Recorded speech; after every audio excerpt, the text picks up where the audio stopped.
Já, 4-1 sigur, þið voru bara talsvert betra liði í kvöld. Já, við ákvaðum að koma fullum kraft inn í þetta verkefni. Við vissum að Selfyssingarnir eru sterkir og þeir eru öflugir hérna á heimavelli, þannig að við ætlum ekki að vera neitt værukærir og byrjum þetta miklum krafti og náðum náttúrulega að skora 2 mörk snemma í leiknum. Og það var í raun og veru það sem skipti náttúrulega miklu máli á erfiðum útivelli að ná fórustunni snemma og það gaf okkur tóninn fyrir leikin. Eftir 3 mínútur, eins og segir, 2 mörk og gerum með þess að tilkall til annarra vítaspyrna á þessum kafla. Þetta var rosaleg byrjun. Já, við getum alveg verið kröftugir og öflugir og við sýndum það hérna í dag. Já, svo fengum við fleiri færi til þess að skora fleiri mörk í fyrri hálfleiknum sérstaklega. En svo héldum við áfram náttúrulega allan leikinn, héldum áfram að pressa og héldum áfram að sækja, við höfum hraða, þannig að heildina bara þokkalega sáttu við leikinn og við hefum getað skorað fleiri mörk en mjög sáttur samt sem áður.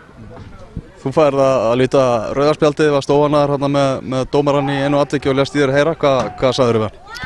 Ég sagði náttúrulega fyrst og fremst bara hegðunin var heimskuleg og ég er búinn að biðja dómarana og aðstofadómarana og alla afsökunar á því. Ég er raun og veru fer inn á völlinn. Ég held að það sem ég hafi öskrað var ekkert svo slæmt en ég stíg 2-3 skref inn á völlinn sem er ekki ásættanleg hegðun og ég veit það alveg sjálfur. Þannig að dómarinn rak mig bara réttilega út af og ég er búinn að biðja afsökunar á því að þetta var ekki sæmileg hegðun og þetta kemur ekki fyrir aftur. Inkasso-deildin að fara af stað næstu helgi, þið eru væntanlega vel gíraðir fyrir það verkefni?